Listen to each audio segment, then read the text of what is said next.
Ladies and gentlemen, please welcome tonight's MC, the voice of the Blackhawks for 39 years, Hall of Fame broadcaster, Pat Foley.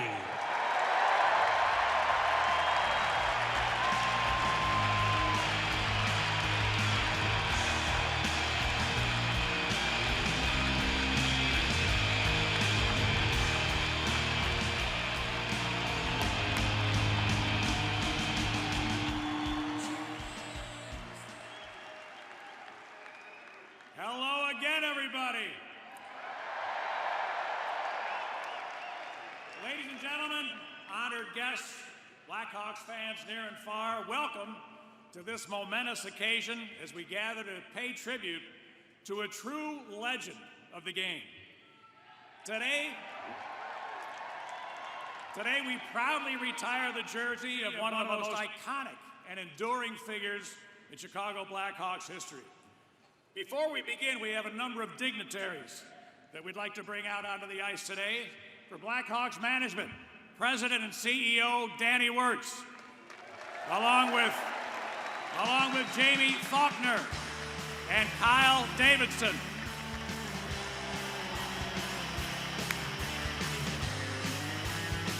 Now let's meet the Chelios family. Here's his beautiful wife, Tracy, along with sons Dean and Jake, and daughters Tara and the fabulous Blackhawks analyst Kaylee.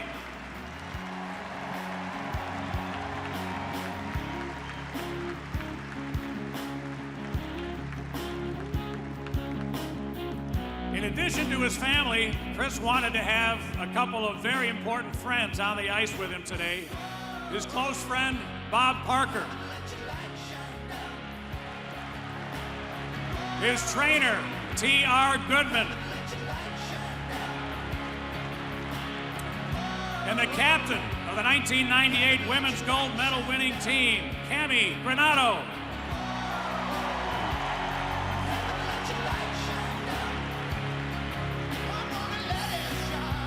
Now let's meet a couple of Chris's Blackhawks teammates. Brian Noonan.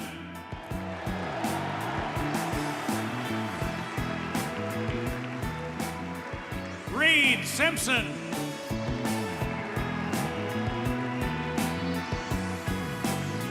Keith Carney.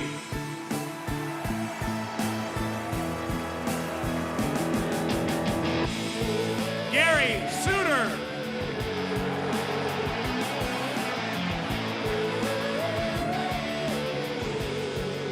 Savoir-faire Dennis Savard.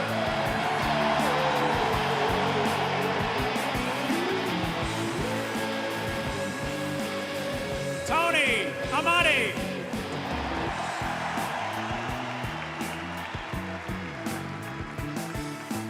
The Eagle, Eddie Belfour.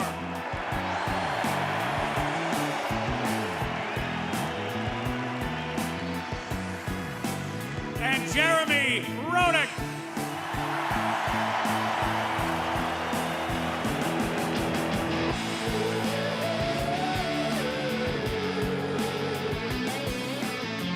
Chris Chelios played for the Blackhawks the entire decade of the 90s. So allow me to remind some of our younger fans just who this man was. Competitive. Nobody competed harder than our honoree today. Hall of Fame. In 2013, the Hockey Hall of Fame welcomed this three-time Norris Trophy winner and three-time Stanley Cup winner. Only 5 men in NHL history have ever achieved that combination.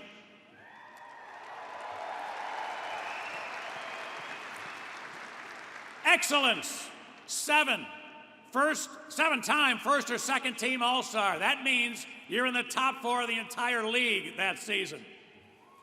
Leader, 4-time captain of the Blackhawks, a 3-time captain of Team USA in the Olympics. Imposing, the all-time penalty minute leader of the Chicago Blackhawks in only 9 years.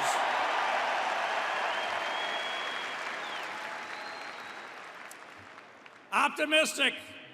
If there was time on the clock, this man thought his team could win. And second to none. This is the greatest American-born player in the history of the National Hockey League.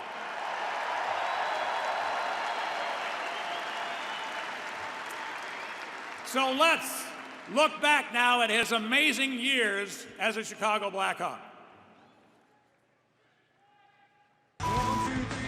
This house is ready to rock. Is yours? Are you ready to rock? Hey, be careful you don't run into anybody. Time for the Chelios Chili Bar Hour. Congratulations, Shelly, on your 1,000th game. Starting defenseman of the Camel All-Stars. Cold steel on ice. My dad was always a wonderful father to my brothers and sisters, and now a grandfather to his grandkids. I'm seeing the softer side my mom said he showed when we were little. He made sure hockey fostered a sense of togetherness in our family. My dad is one of the most gentle and calm people off the ice. On the ice, he was just as gentle and calm.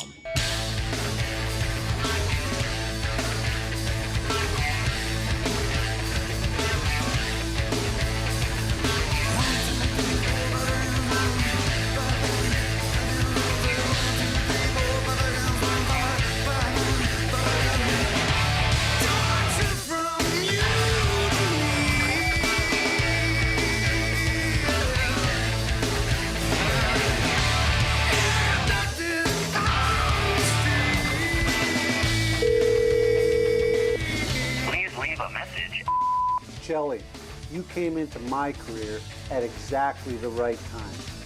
When you arrived in Chicago, I was an impressionable rookie, and you taught me how to be a pro in the National Hockey League. You were an absolute workhorse. The first one on the ice, the last one off every day. Always doing everything possible to be the best player you could be. For years, I saw your number 7 working and grinding in front of me. Blood, sweat, and tears. It was an honor and a privilege battling game after game beside you. Congratulations and love you, brother. The Norris Trophy goes to Chris Chelios. Chelios in the near dot center one, broken up by Chelios. From Chicago, Illinois, one of your own. From the Chicago Blackhawks, number 7, Chris Chelios. Scores! Chris Chelios, a 55-foot laser beam. Cross a tap-in for the Hawk captain. Up the boards, right to the dot, fires, he scores! Chelios! Here's a centering attempt. Chelios out of midair, what a goal! What a blast by Chelios. Chelios for the Rocket! A short-handed goal for Chelios. Chris Chelios with a great read. When it's a Chelios coming late, moves in, face out of it, now shoots, he scores! Hawks win! Chelios has done it again, and the Hawks move on to the conference final. Hi, Wayne Gretzky here. It wasn't a matter of winning or losing. It was about surviving. We often survived, but we knew we were in for a fight. And I admit it, you're one of the few players that made me nervous. You always gave me a heads up when you were going to run me from behind. I have nothing but respect for you and your family on this deserving night.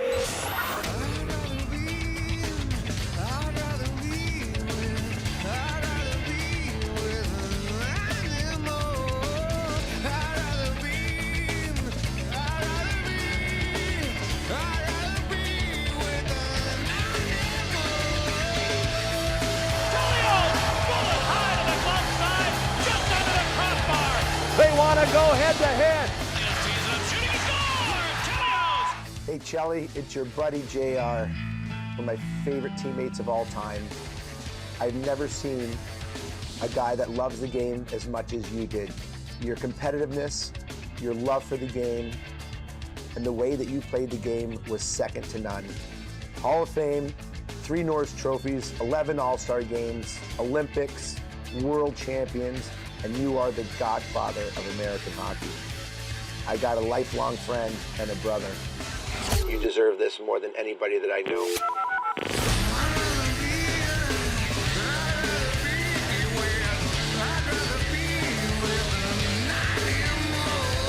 This is home and who I am. It's been that way since I started skating at Candy Cane Park on 99th place as a 6-year-old, and it continued with the Chicago Jesters, the St. Jude Knights, the Chicago Saints, and at Mount Carmel.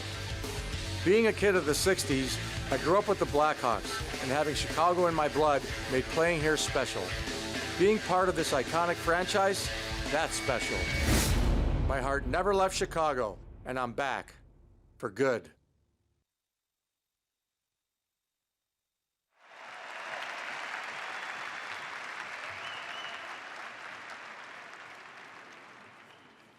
The combination of skill and will made this man a beast to play against. His conditioning and pain tolerance were ridiculous. If you can believe it, he played 6 years with a torn ACL, and he played the 1984 Olympics with a broken foot, which plays into the overriding theme when it comes to Chris Chelios. JR mentioned it. It was his passion for and absolute love of the game. When he left the ice, he couldn't wait to get back on. As the biggest minute guy in the NHL, he'd be playing rat hockey all summer, astonishing his teammates. He played in the NHL until age 48, 1,651 games. That's top 10 all time and #1 for American-born players.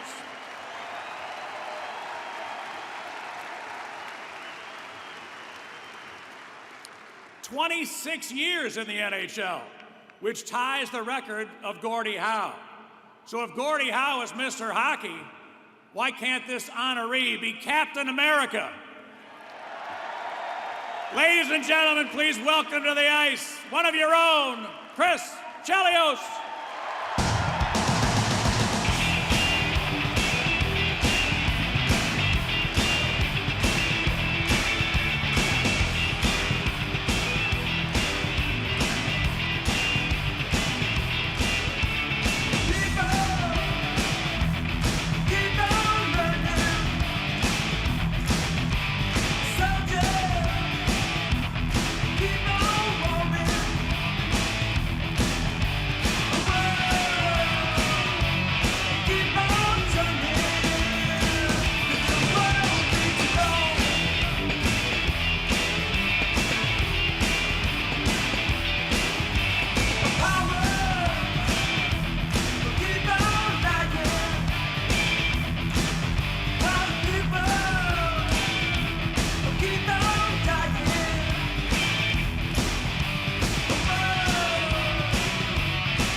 By the family matriarch and the coolest great-grandmother around. There's Sue Chelios.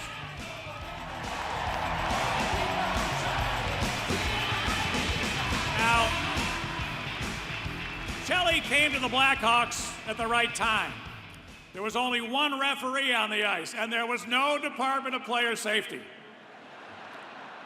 And there weren't as many cameras around to catch everything that happened on the ice. Ladies and gentlemen, Blackhawk legend, Hockey Hall of Famer, and Chicago's very own, Chris Chelios.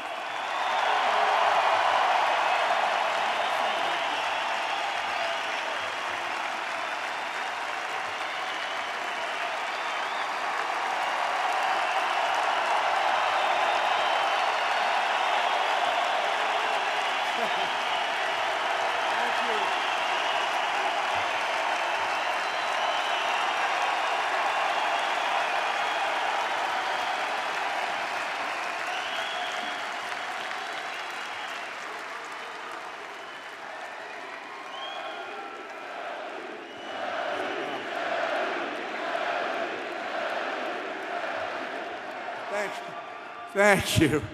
Oh, incredible. The path, the journey, where we came from, where I came from.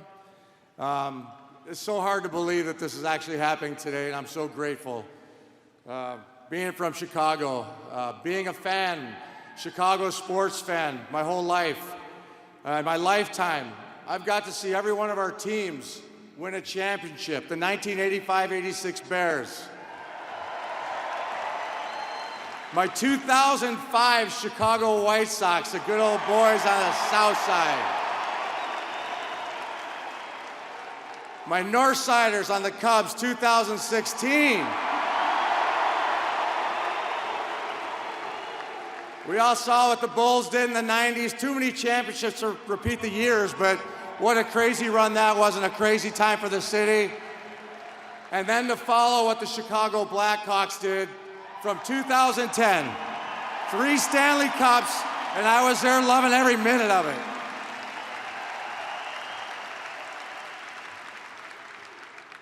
There's something really special about this recognition, and hopefully by the time I'm done speaking, you're gonna understand how much I love the city of Chicago, the Chicago Blackhawks, my teammates, the fans, my friends, and most of all, my family. The most unique thing here for me thinking about this, and when I first found out that I was gonna get my jersey retired, that I'm only one of 2 Chicago-born athletes to have their jersey retired in their hometown. And it just so happened that he was one of my childhood heroes, Dick Butkus.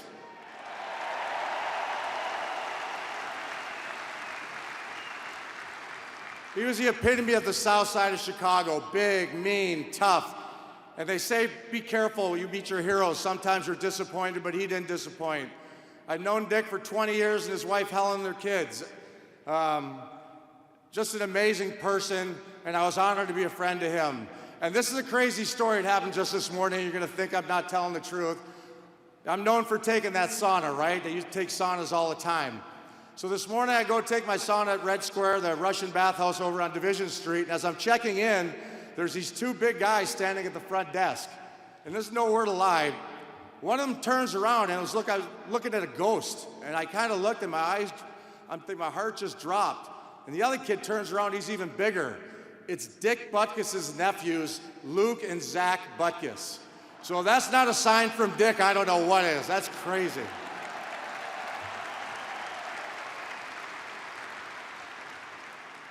I've had the opportunity to represent my country numerous times.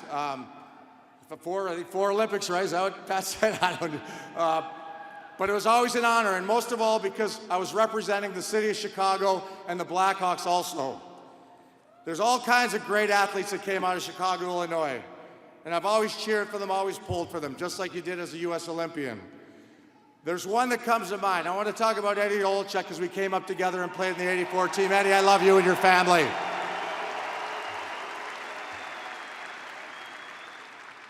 The other one, I thought she should be here. And on short notice, flew in from Vancouver, Downers Grove, Illinois, Cammy Granato, from the Granato family.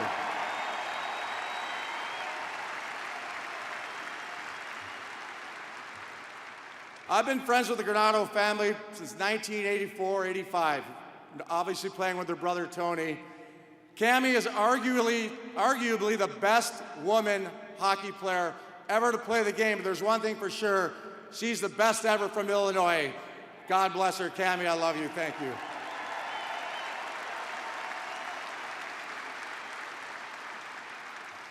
So I've never been the kind of guy who looked before he leaped, I should say. I never worried about consequences, never liked to lose, hated failure, but it didn't bother me. I just looked ahead. I never looked at yesterday, always what was next. So I think that was one of my strongest virtues. As a kid growing up in Chicago, I didn't have any expectations of becoming a professional hockey player. It just wasn't the thing back then. There was only, I believe, 6 or 7 NHL players from the States. And I played it because I loved it. You know, that's all it was. I just loved skating, never thought about anything, didn't even know the path that it took. But once I found out that it might be a reality later in my years, I was all in. I threw everything I had in. I worked as hard as I could. So many breaks, so much luck, and the fate, whatever you want to call it, I ended up here today, and it's amazing. I still can't believe I'm making this speech, quite honestly. This is crazy.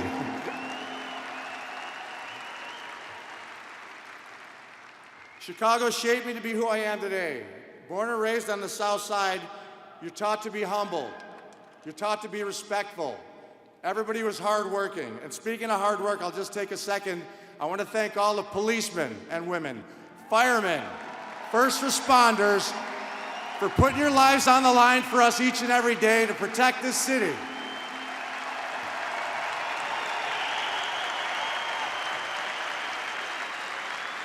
Your hard work doesn't go unnoticed.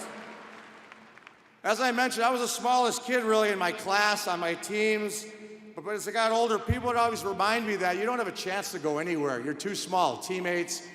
For 1 second there, my dad actually told me you better go to school, get a college degree, because you don't have much of a chance of continuing a career and making a living at it. But it all started, Mom. Mom sneaks behind Dad's back. We go to Ace Hardware. We buy a $5 pair of skates. 2 sizes too big, so we saved a little money. I wore them for like 2 years, stuffed them with socks, started skating on some outdoor arena about 5 blocks from the house. There used to be a basketball court in the summers, and then they called it Candy Cane Park. They painted it red and white in the wintertime, and that's where I skated. The firemen flood the park, and I bounced around on that thing, and sooner or later, my dad probably said, you know, he looks like he likes it a lot, so nobody from that neighborhood, first of all, because of the cost, you know, it was expensive to play hockey even back then, so my dad just ran into a little good fortune at the time, so he bought me the best pair of skates. He bought me the best equipment, put me on a team. Obviously, the rest was history. So I grew up to play for, first team was in Willow Springs, the Stingrays, where I attended a Dennis Hull hockey school, of all things, where all the Blackhawks were our teachers and on the ice, and I got the bug. I got to see Bobby Hull, Stan Mikita, Tony Esposito, and that's where I just fell in love more with the Hawks. And my dad had taken me to the games as a child to see them, and I actually got to meet them. I've continued to play for teams, the St. Jude Knights on the south side. Yeah, there's a bunch of St. Jude Knights here. A bunch of guys from the Caravan are here, Mount Carmel Caravan, right? And I can't thank these guys enough for all the support they've given me. I just hope, like you guys, they feel like they got a piece of this. They get a piece of me, because in some way, I'll drop some names tonight, some famous, some not, but all of them played some big role in me getting to here today. There's no question about that. I finished off, I remember Pat telling that story about when I won the state championship and the Kennedy Cup in the same day. That was one heck of a day. I don't think anybody's ever done that, but I did have 2 other teammates that had to do the same thing. Mike Skrasinski and Mike Getty had to take that long trip to Waukegan from home in Flossmoor to accomplish that task.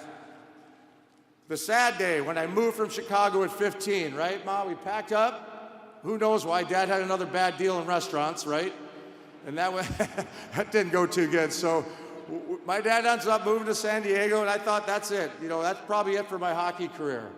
And, you know, it didn't matter to me. I started surfing. You know, I actually started doing better in school. And it was something that, you know, I never looked back, like I said. And all of a sudden that day hit.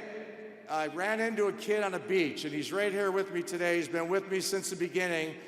His name's Bobby Parker. So, Bobby Parker, stand up, man, please.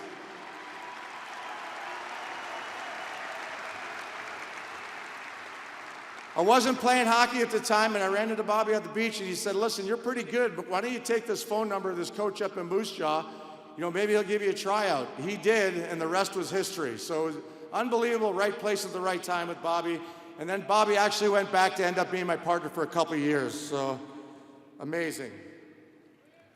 Okay, I'll go fast forward here. I think my career was so long, I'm trying to shorten this. I'm looking at the clock here too. It's at 6 minutes and 33 seconds, so I'm doing okay. After Moose Jaw, I went on to play 2 years at Wisconsin, and I picked Wisconsin. Yeah, we got some Badgers in the crowd, right? And I simply picked Wisconsin because it was closest to Chicago. That's God's truth. It was an easy trip for my friends. I continued on to play for the '84 Olympic team and then turned pro. I'd be remiss if I didn't mention Montreal, because the team I broke in with, and the Molson family was more than generous throughout my whole career there. The day I was traded to Chicago was the greatest day of my life.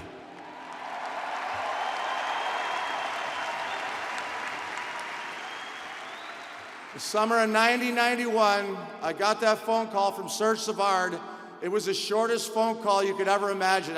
My heart dropped when he said I was traded, but he continued to say, but I traded you home to Chicago. I hung up that phone. I called my mom and dad out in San Diego. Let's go, you guys. We're moving back home. So in 2 weeks, 3 weeks, we were back in Chicago. Mom and dad caught that first opening game against the Rangers. unbelievable. It was a dream come true. A team you grow up watching, and all of a sudden, I'm walking up those stairs, the old stadium, and I'm stepping on the ice. And those 90s were unbelievable. The city was on fire, and I'll get to the Bulls later, but it was amazing. My first year here, we had the All-Star game. Just a stroke of luck, and we have the 91 All-Star game, and playing in front of the hometown crowd, the Gulf War was exciting, the passion, the emotion, the flags. And I think that's where Chicago, Wayne Messmer made their mark throughout the NHL and the country, what Chicago was all about. And that old stadium just had a special thing about it.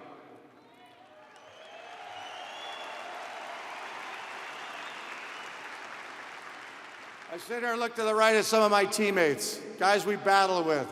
I love when Eddie walked in today and they start chanting that name again, Eddie. Never forget that in the 90s, that old stadium.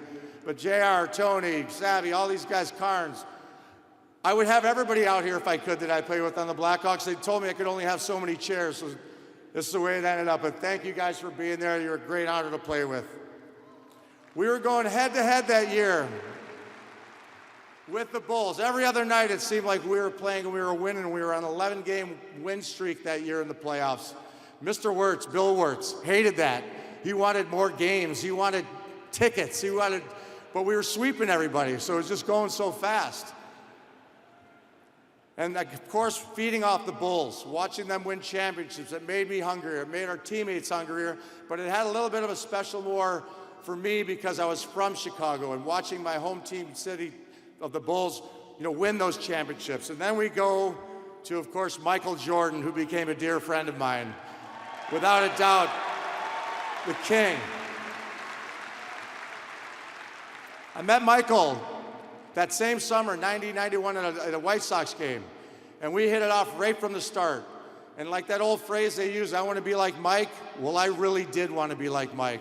I drank what he drank, and I'm not talking about the Gatorade. I ate what he ate, and one thing I did, which I hadn't done previously in my career, was train properly. And I've just watched him after every game with, I think it was Tim Grove, who was his trainer. And I thought to myself, well, if Michael's got a trainer, that might be my edge. I'll get a trainer. So I saw a guy in a gym in 1993, 94, training some other hockey player, and I just kind of walked over and introduced myself. T.R. Goodman.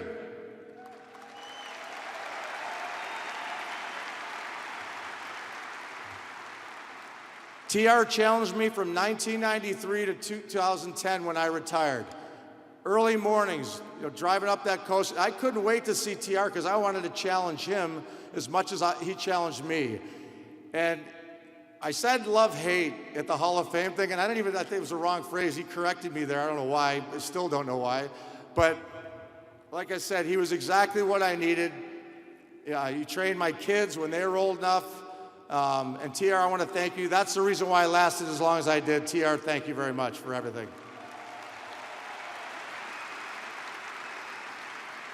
We talk about the Bulls. Lastly, there's another element that came in, which gave this team, I'd just say, a little more character on the court and off the court. And he's here to support me today also.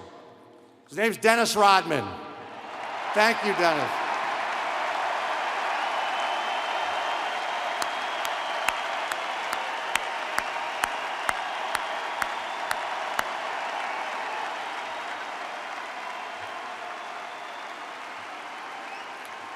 I still love you, Dennis.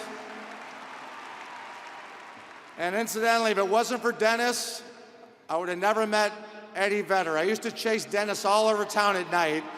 And we went one night, late night, and me and Eddie ended up in the same room, and the rest was history. We'll get to that. Okay, then the sad part came. I got traded. I'll say to I won't say the enemy. I'll give it to him, yeah. Go ahead, give it to him.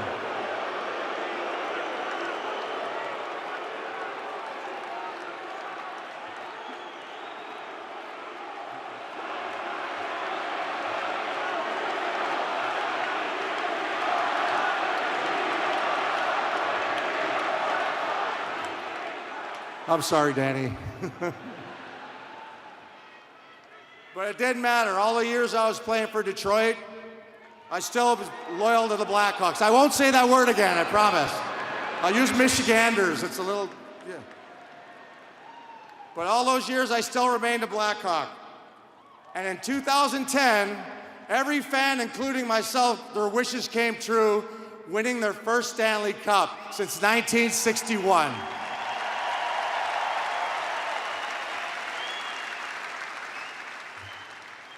A few of those key players are here today. Duncan Keith.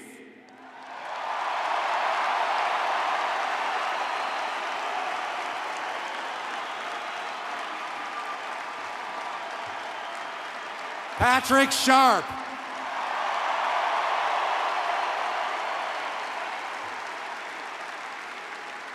Marian Hossa.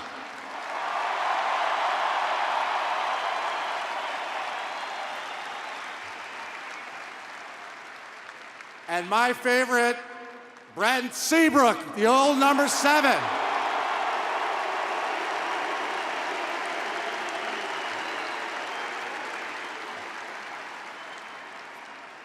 I'll never forget the day Brett Seabrook called me and asked if he could wear my number. So I'm thinking to myself, geez, I don't know this kid, but what the hell? I'll let him wear it. And I'm glad I did. What a career Siebes had, leading that team to 3 Stanley Cups.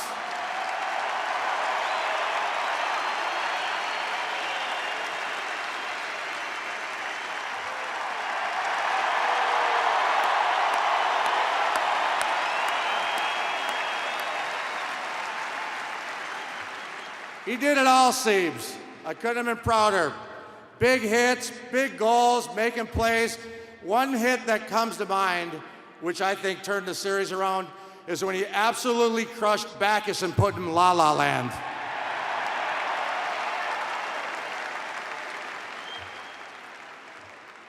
And in closing on Siebes, he made one more call about 3-4 weeks ago, asking for tickets to Taylor Swift for his wife and his kids. As if I didn't have enough on my plate, Siebes, but thanks, love you. While we're on the subject of great ones from that era, I gotta include him. This guy will go down as the greatest American-born player.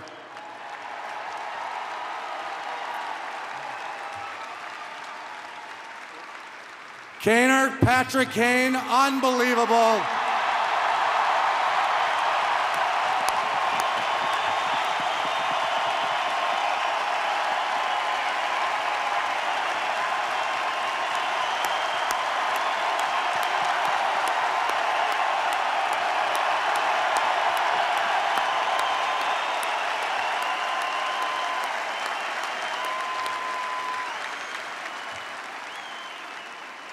That jersey looks kind of funny, Kane. Big row on you.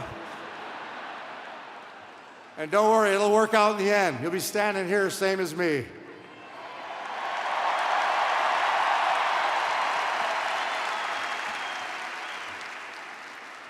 But just be careful, don't go stealing my thunder today, okay? I got money on the board to shut you down. All right, no one's done this before. When the Blackhawks do things, they do it in style. I just thought I was going to another Pearl Jam concert last September 7th. I've been to 1,000 of these Pearl Jam concerts. And I have a real special bond with Eddie, especially, and the band members. They motivated me. They got their big break, 91, I believe it was their first album came out. 91 was my first year back with Chicago, so it was just fitting. They pulled me on stage. And as Eddie's speaking, I don't hear anything because I'm so nervous. I just want to get off that stage. I want nothing to do. I just had, a couple drinks and I'm just looking forward to a Pearl Jam concert. But anyway, as Eddie starts speaking, he's actually talking to the crowd, but whispering to me to just stay here. And he kept grabbing my arm. I'm trying to get away. So finally, I'm such a knucklehead, he grabs me and says, hey, look at the monitor. So I look back, I take a couple steps forward, and they're showing highlights of me. I'm going, wow, that's pretty cool. Pearl Jam's showing some highlights of my hockey career. And not till they dropped that banner and showed my number did I realize what was happening. So that's one heck of a way to find out how your number's going to be tired. I was blown away.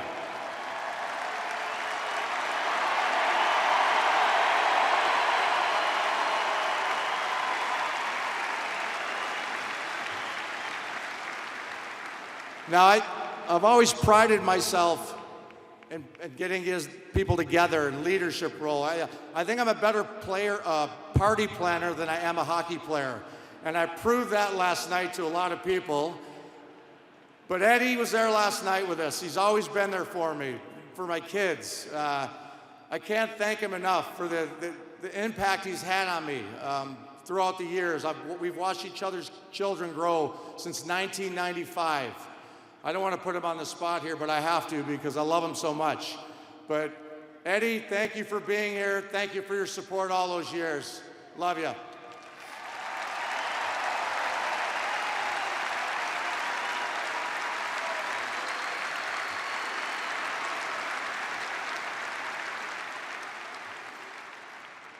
So after that, like I said, I thought we were doing a tribute to Rocky.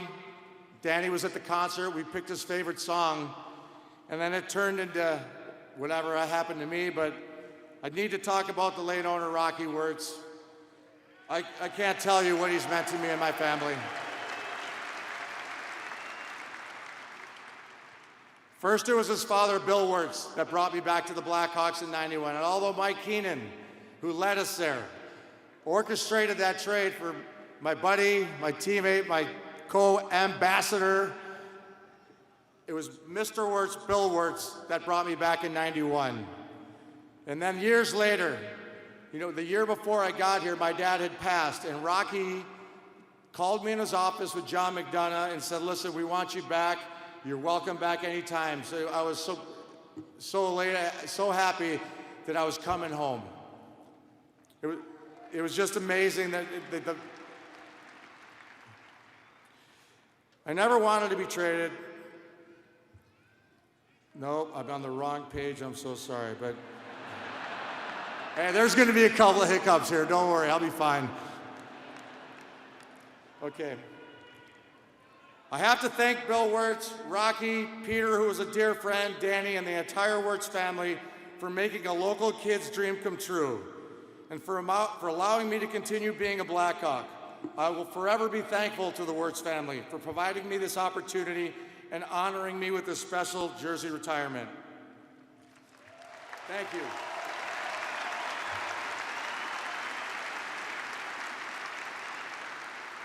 How's it going, Ma? Okay? All right, good. It's an honor to be going up in the rafters amongst some of the other greatest Chicago Blackhawks. Glenn Hall, Pierre Pallante, Keith Magnuson, the heart and soul of that Blackhawks team. Bobby Hull, the Golden Jet. Denny Savard. Stan Mikita. Tony Esposito. Marian Hossa. No way, Haas.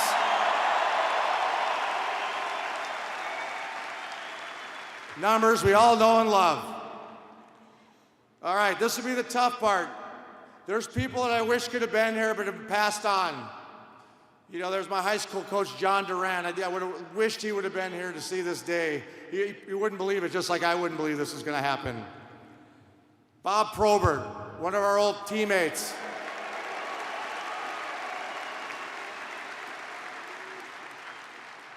And let's start with one of the most important, Dad, all right?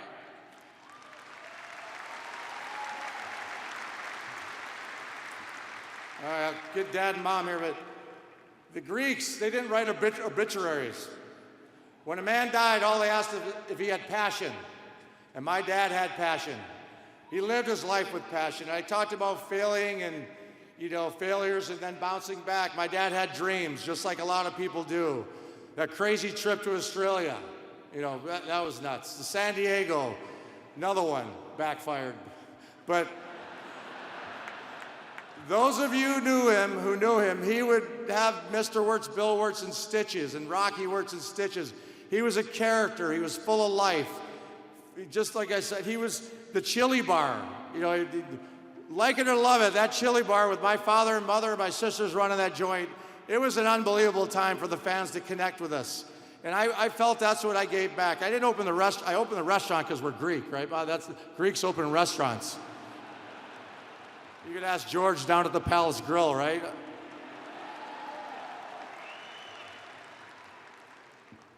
But yeah, I couldn't have asked for better parents. Mom, Dad, I love you. I hope this makes up for all the problems I gave you growing up. This should be good enough, Mom. I mean, Penny, Lenny, Stevie, my sisters and brothers. I wasn't always there. That's the one thing I couldn't give was time. And hopefully, again, in some small way, making up for that time. Your name's going to be up there forever in the rafters, and that's pretty cool, I'll tell you that. But thank you for all your support over the years.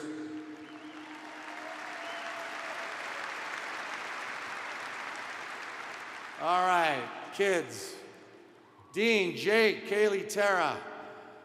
Every time I run into someone, they've run into my children. All they had was good things to say, how respectful they were, how great they were. They couldn't let me down. These kids were unbelievable. They put a lot of pressure on them, especially the boys, and I don't think I forced them into playing hockey. We had so many kids their age when we were at the Hawks, they just automatically played. But I'm proud of you too. Kaylee and Tara. Kaylee's, well, look at Kaylee. She's ready. She might be the first one to have a baby in the United Center. She did it 2 days ago. We'll get her moving on that dance floor later, see what happens. But girls, both of them, all played Division I sports. Couldn't have been more proud of them. Like I said, I wasn't always there, but I'd like to think when they needed me most, I was. So thank you, you guys. Love you.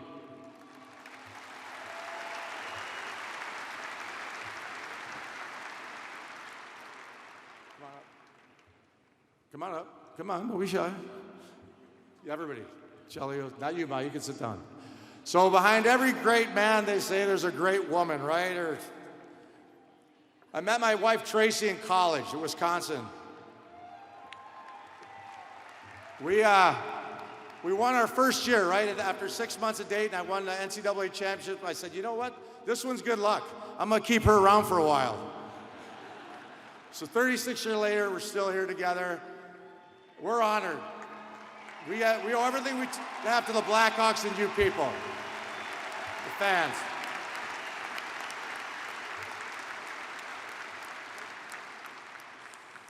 Like I said, behind every successful person, there's a number of people who helped them get there.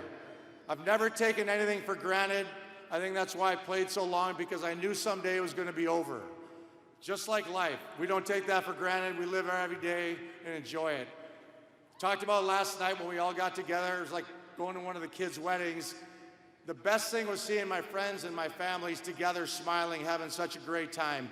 And that's all I've ever cared about, was pulling people together and enjoying their company, because you never know when it's going to end. I wish this could end forever. I haven't even looked at the clock. I don't know how long I'm talking, but this can't last forever. But I'll tell you what, this moment with my family, we're never going to forget this. This is the top, right? This is the top memory ever. Couldn't have done it without you. So in closing, I want to thank everybody. I couldn't be more proud to represent you, the Chicago Blackhawks, the city of Chicago, as one of your own. I hope someday someone standing here from Chicago does the same thing, but it's going to take them a long time. All right, thank you, everybody.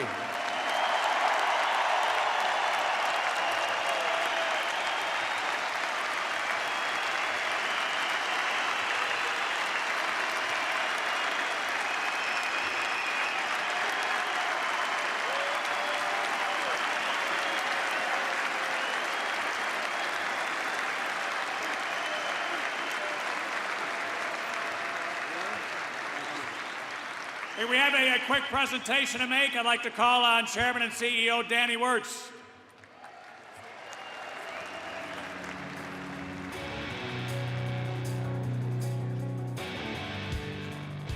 Chris, on behalf of the Chicago Blackhawks organization, on behalf of our family, and on behalf of Rocky, who I knew loved you dearly, thank you. Thank you for everything you gave to the Blackhawks. Thank you for everything you gave to the city of Chicago. And we have a small token of our appreciation.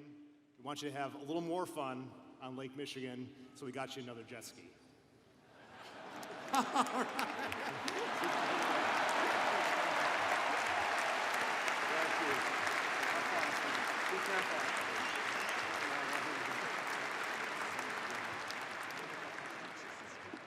All right, it is time now for what we came here to do.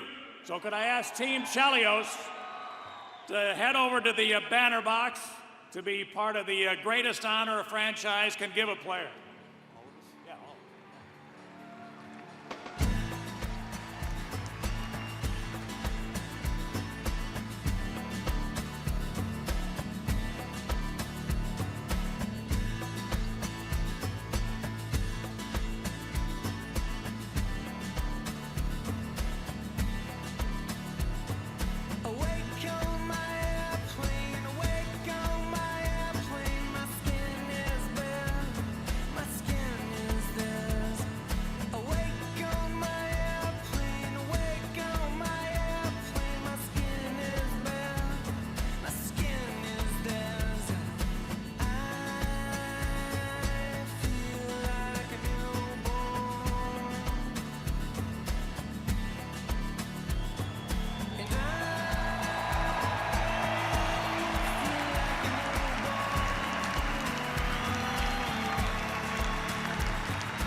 Eventually, that banner will be right next to one of Chelly's favorites, the Golden Jet.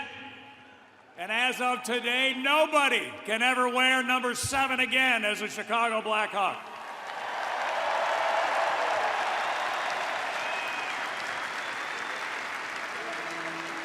Congrats to the Chelios family. Thank you for coming out early for this spectacular event. Oh, by the way, hockey game coming up in a little bit. Hawks wings!